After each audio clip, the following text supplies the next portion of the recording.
নমস্কার। আজ আমার স্বরচিত কবিতার নাম তোমার জন্য। বিশ্বাস করো, আমি তোমার জন্যই বাঁচি। আমার গল্প, কবিতা সব সব তোমার জন্য।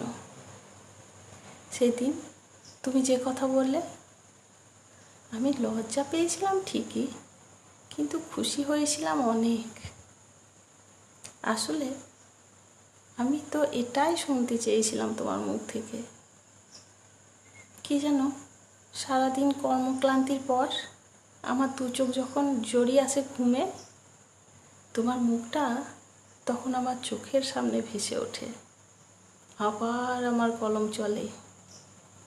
তুমি সেদিন যে বললে আমার গল্প, কবিতা তোমার খুব ভালো লাগে, এটাই আমার অক্সিজেন জানো।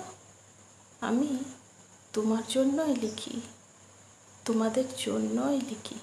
ধন্যবাদ।